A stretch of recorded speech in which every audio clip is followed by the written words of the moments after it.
Tu as déjà entendu cette phrase, l'argent ne fait pas le bonheur.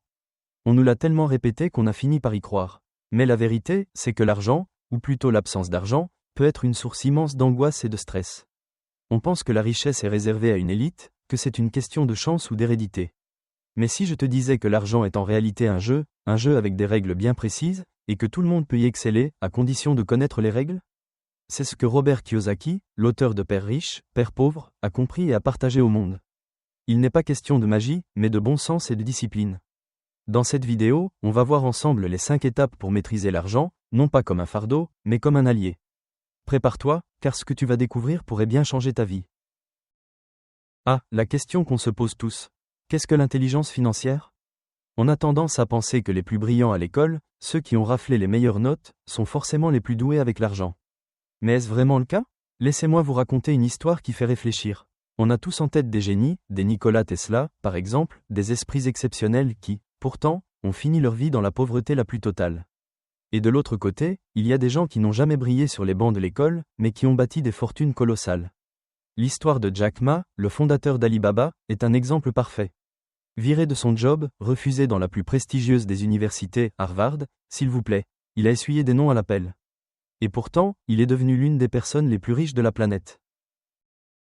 Alors, ça nous amène à la question de l'intelligence financière. C'est pas une histoire de diplôme ou de QI académique. C'est l'art de résoudre ces problèmes d'argent, et le QI financier mesure cette capacité. Un QI financier élevé, c'est savoir comment fonctionne l'argent, comment le faire travailler pour vous au lieu de l'inverse. Par exemple, c'est comprendre les impôts. C'est fou, mais 2 personnes peuvent gagner le même salaire, et celle qui a une meilleure intelligence financière finira par payer moins de taxes, en toute légalité, juste parce qu'elle a su s'informer. C'est une compétence qui se développe, pas une qualité innée. On peut partir de zéro et devenir un as de la finance, juste en se formant. Parce que, vous savez, la richesse n'est pas une question de chance ou de privilège. C'est l'accumulation d'heures bien investies. C'est un peu dur à entendre, mais la pauvreté, c'est souvent le résultat de mal dépenser son temps.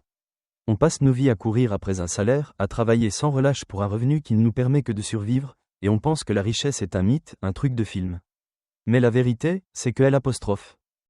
Indépendance financière est à la portée de tous ceux qui décident de changer leur approche. Comme l'a dit Robert Kiyosaki, les riches ne deviennent pas plus riches par magie, mais parce qu'ils ont appris à résoudre les problèmes d'argent qui se présentent à eux. C'est ça le vrai secret. La clé, ce n'est pas de travailler plus dur. Il y a des millions de gens qui bossent comme des forcenés et qui sont toujours fauchés. Non, la solution, c'est de travailler plus intelligemment. C'est de développer cette fameuse intelligence financière pour que l'argent devienne un allié, et non plus une source d'angoisse. Il s'agit de comprendre les 5 piliers que Robert Kiyosaki a identifiés pour transformer sa relation avec l'argent. Et le premier, c'est sans doute le plus crucial. Il s'agit de produire plus d'argent, mais d'une manière qui change la donne. Prêt à découvrir comment? Maintenant que tu as compris que le but, c'est d'augmenter tes revenus pour bâtir ta fortune, on va parler d'un sujet tout aussi crucial, si ce n'est plus, protéger ton argent. Tu as beau gagner des millions, si tu les perds aussi vite, ça ne sert à rien, n'est-ce pas? C'est ce que Warren Buffett a parfaitement résumé avec sa règle d'or. La première règle de la richesse, c'est de ne pas la perdre. L'argent, c'est bien, mais la capacité de l'accumuler, c'est la vraie mesure de ta richesse. On a tous en tête l'histoire de célébrités qui ont gagné des fortunes, mais qui ont fini ruinées, car elles n'ont pas su garder ce qu'elles avaient. C'est la preuve que l'intelligence pour produire plus d'argent ne vaut rien si tu n'as pas l'intelligence pour le protéger. Alors, de quoi doit-on protéger son argent? Des prédateurs financiers. Et non, je ne parle pas de requins dans un film, mais de menaces bien réelles qui se cachent dans notre quotidien. La première, c'est la banque. Plus tu as de l'argent, plus elle va t'offrir de produits, des cartes haut de gamme, des prêts, des crédits. L'objectif? Te faire t'endetter et gagner des intérêts sur ton dos. Ensuite, il y a le gouvernement et les impôts. Plus tes revenus augmentent, plus tu pourrais te retrouver à payer un taux d'imposition élevé si tu n'es pas malin. Et enfin, et c'est peut-être le plus délicat, il y a l'entourage. Famille, amis. Quand ils apprennent que tu as de l'argent, ils peuvent te solliciter pour résoudre leurs problèmes ou te proposer le « deal du siècle ». Ce sont des situations qu'il faut savoir gérer avec tact pour ne pas mettre ta fortune en péril. Mais la plus grande menace, c'est toi-même. C'est le fait d'augmenter tes dépenses en même temps que tes revenus. Si tes passifs et tes dépenses s'emballent, tes actifs ne pourront jamais suivre la cadence. C'est une erreur que beaucoup de gens font. Ils gagnent plus, et ils se disent qu'ils peuvent se permettre une plus grosse voiture, une maison plus grande, des vacances plus luxueuses. Mais ce n'est pas de l'apostrophe. Indépendance financière, c'est une spirale qui ne mène nulle part. La clé, c'est de faire croître tes actifs plus vite que tes passifs. Imagine que tes actifs sont un ballon qui se gonfle, et tes passifs, des trous dans ce ballon. Si tu passes ton temps à faire des trous plus grands, tu ne verras jamais le ballon s'envoler. C'est là que le troisième pilier de l'intelligence financière prend tout son sens. Si tu veux vraiment protéger ton argent, il faut avoir une stratégie infaillible pour le gérer, pour le budgétiser. Et c'est justement ce dont on va parler juste après. Parce que sans une bonne gestion, même en gagnant beaucoup et en te protégeant des prédateurs, tu pourrais finir par te ruiner toi-même. Prêt à découvrir comment faire de ton budget ton meilleur allié sur la route de l'autonomie financière? On arrive au troisième pilier, et croyez-moi, c'est la base de tout, budgétiser son argent. On en a déjà parlé dans d'autres vidéos, mais l'idée, c'est de garder un œil sur ce qui rentre et ce qui sort. C'est le GPS de vos finances. Sans ça, vous naviguez à l'aveugle, et c'est le crash assuré. Beaucoup de gens font un budget, mais ils se retrouvent avec un déficit, où les dépenses dépassent les revenus.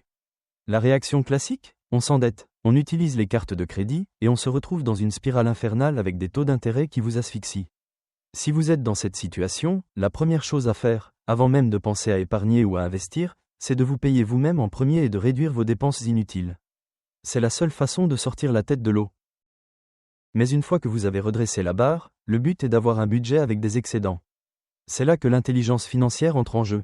Il ne s'agit pas de se serrer la ceinture à vie, mais de chercher de nouvelles façons de produire plus d'argent pour créer ce surplus. Une fois que vous avez ce surplus, vous pouvez l'allouer à vos économies, et la priorité, c'est de vous constituer une épargne d'urgence. On parle de l'équivalent de 3 à 6 mois de vos revenus. C'est votre bouclier, votre filet de sécurité qui vous protège des imprévus. Et une fois que ce coussin est bien rembourré, vous pouvez enfin commencer à explorer les investissements pour augmenter vos actifs et générer des revenus passifs. C'est ce qui fait la différence entre ceux qui travaillent pour l'argent et ceux qui font travailler l'argent pour eux. Quand votre budget a un surplus, vous commencez à voir les choses différemment. Vous n'êtes plus juste en train de survivre, vous êtes en train de construire un empire. Le surplus de votre budget, c'est l'essence que vous mettez dans la machine qui va vous amener vers l'indépendance financière. Plus vous faites des excédents, plus la machine roule vite. Et cela devient un cercle vertueux, où chaque euro épargné et investi travaille pour vous. Si vous êtes prêt à prendre le contrôle de vos finances et à construire un avenir sûr, vous êtes au bon endroit. Ici, nous transformons la complexité de l'argent en étapes simples et pratiques pour que vous atteigniez vos objectifs sans complications. Si cette vidéo vous a aidé, laissez un « j'aime », cela permettra à d'autres personnes de découvrir ce contenu. Partagez en commentaire, quelle a été votre plus grande révélation financière aujourd'hui? Votre expérience peut inspirer et aider d'autres membres de notre communauté à progresser. Et n'oubliez pas, abonnez-vous à la chaîne et activez la cloche pour continuer à recevoir nos guides pratiques et avancer dans votre parcours vers la liberté financière. Ensemble, construisons un avenir solide et sans inquiétude. On continue avec un quatrième pilier qui peut sembler contre-intuitif, mais qui est d'une puissance redoutable. Préparez-vous à découvrir comment faire plus avec moins en apprenant à vous servir de l'argent des autres pour votre propre profit. On arrive à l'une des intelligences financières les plus puissantes, et c'est aussi celle qui impressionne le plus, l'effet de levier. C'est l'art de faire plus avec moins, de générer d'énormes profits en investissant un minimum. C'est le Graal pour quiconque rêve de liberté financière. Beaucoup pensent, à tort, qu'il faut être déjà riche pour utiliser l'effet de levier, mais en réalité, c'est ce qui permet de le devenir. Il y a différentes façons de l'utiliser. On peut se servir de l'argent des banques, de l'argent ou du temps d'autres personnes, ou encore des prêts pour faire croître un business. C'est très courant dans l'immobilier, où il est possible d'acquérir un bien avec seulement 10% de sa valeur et de le louer pour générer des revenus. C'est là que la dette change de statut. Pour beaucoup, la dette est une menace, une chose à éviter à tout prix. Mais pour les personnes ayant un QI financier élevé, la dette est un outil, un levier qui peut générer des bénéfices. Par exemple, au lieu d'investir 10 000 $ de votre propre argent pour un profit de 20%, vous pourriez emprunter 10 000 $ supplémentaires à un taux d'intérêt de 10%. Le même investissement de 20 000 $ vous rapportera 4 000 $ de profit, ce qui, même après avoir remboursé l'emprunt et les intérêts, vous laisse avec un bénéfice plus important que si vous aviez investi seul. C'est le pouvoir de l'effet de levier. Les entreprises sans dette font des profits, mais avec un effet de levier, elles en font encore plus. Mais attention, car comme tout outil puissant, l'effet de levier doit être utilisé avec prudence. Le but n'est pas de s'endetter de manière démesurée, ce qui augmenterait les risques et les taux d'intérêt. Il faut savoir s'arrêter avant que la situation ne devienne risquée. C'est pour ça que ce pilier est si crucial. Il demande de la discipline, une bonne connaissance de ses investissements et une stratégie bien ficelée. Mais c'est une compétence qui, une fois maîtrisée, peut transformer votre vie et vous permettre d'accélérer votre chemin vers l'indépendance financière. Tout cela nous amène à la dernière intelligence financière, et c'est la plus importante de toutes, celle qui fait la différence entre le succès et l'échec. C'est le pilier qui vous permettra de prendre des décisions éclairées, de vous protéger des arnaques et de débloquer votre plein potentiel. Il s'agit d'augmenter votre information financière. Maintenant que vous connaissez les 5 piliers de l'intelligence financière, le plus dur est à venir, l'application. On a tous une relation avec l'argent, mais ce qui fait la différence, c'est notre capacité à la gérer. Que vous soyez salarié, entrepreneur ou investisseur, il est vital de développer votre intelligence financière, car votre succès en dépend directement. Le manque d'éducation financière est la cause principale des problèmes économiques de tant de gens. Mais vous avez maintenant les cartes en main pour changer la donne. Si vous appliquez ces leçons, l'argent cessera d'être une préoccupation et vous obtiendrez la vie financière que vous désirez. Ne laissez pas ce que vous venez d'apprendre rester une simple information. Transformez-la en action. Alors, pour commencer, je vous pose cette question. Quel est le premier pilier que vous allez mettre en pratique dès aujourd'hui? Allez-vous chercher de nouvelles façons de produire plus d'argent? Ou bien allez-vous mieux protéger votre argent des prédateurs financiers? Partagez vos idées en commentaire. Votre parcours vers la liberté financière ne fait que commencer. Saisissez cette opportunité et n'attendez pas de regretter.